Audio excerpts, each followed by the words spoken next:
Okay, so example 2, here's what people would expect that would happen here. This is what, and even though we're going to learn about this and practice it today, if a few weeks go by, you'll go back and make this mistake. Some of you, lots of people do. I even get people in grade 12 making this mistake. So somehow you got to think about it and make the connection to try not to make this mistake over and over and over again later on next year, that kind of thing.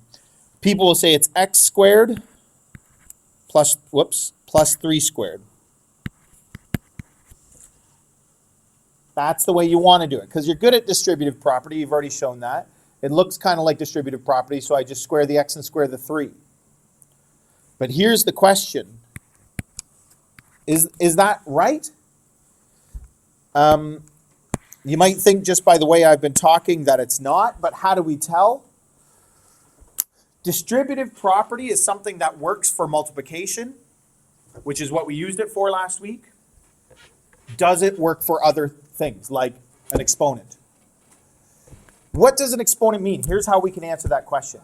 It's nice when in mathematics or in anything in life, if two people disagree about whether something's right or wrong, how do you go and find the right answer? Google it, Wikipedia, I don't know. But, right, like there's got to be some way that you can prove and convince people that one way's right or one way's wrong. So that's what we're going to try to do. What does an exponent mean?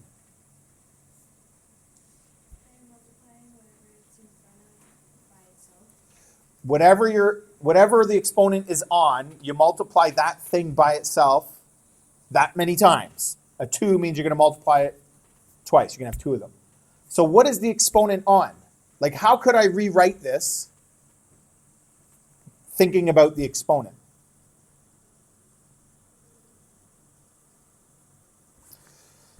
If it was 3 squared, I would write 3 times 3. Brianna?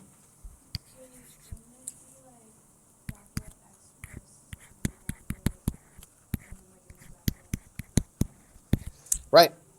Doesn't that make sense? Like, look at those 2 lines. Do they match? Do they make sense? That, like, I agree this is true. We've used an exponent properly here for sure. I still don't know if that's true because we kind of took a shortcut. We just guessed that maybe that's what that means. But that first line that we've written now is definitely true. And this looks a lot like what we were just doing. And then how do I do it? Well, it's x times x, which is x squared. X times 3, which is plus 3x. 3 times x again, which is plus 3x. So the first 3x came from here. And the second 3x came from there. And I get 2 that are the same. And when you're squaring a binomial like this, that will always happen. And if you think about it, that makes sense. X times 3 and 3 times x, you're always going to get those same 2 things multiplied twice.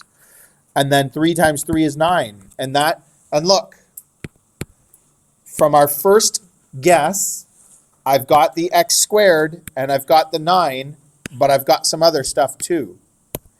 And when I collect like terms, I get 6x plus 9, which is not that. So that was wrong.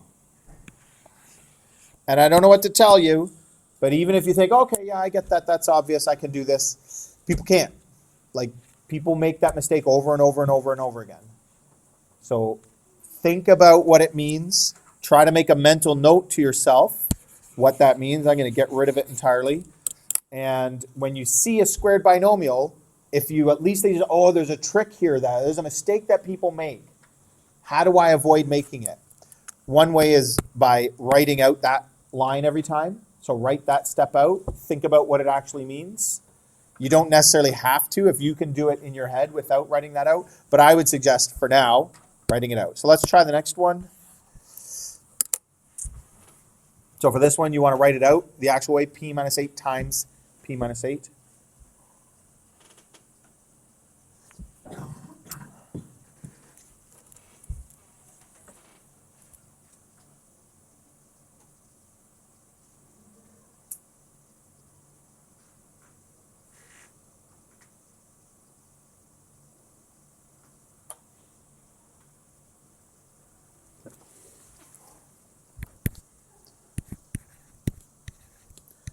if you always write it out like this, you're never going to make that mistake.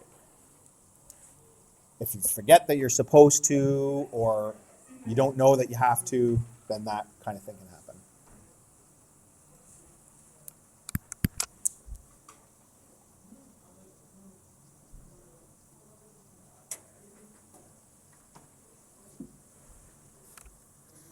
So I've got p times p, which is p squared, p times -8, -8p.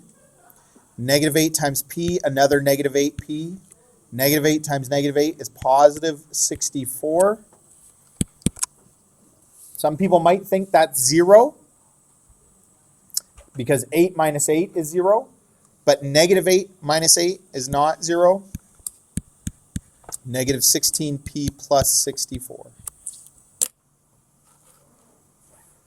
Okay, so now you can go back to that same worksheet and do question number 3. And even if you didn't finish 1 and 2, that's fine. Hopefully you did a bunch of them. Try a few from question 3. Again, I'm going to give you a few minutes to do some of these, and then we're going to maybe move on and do one more type of example.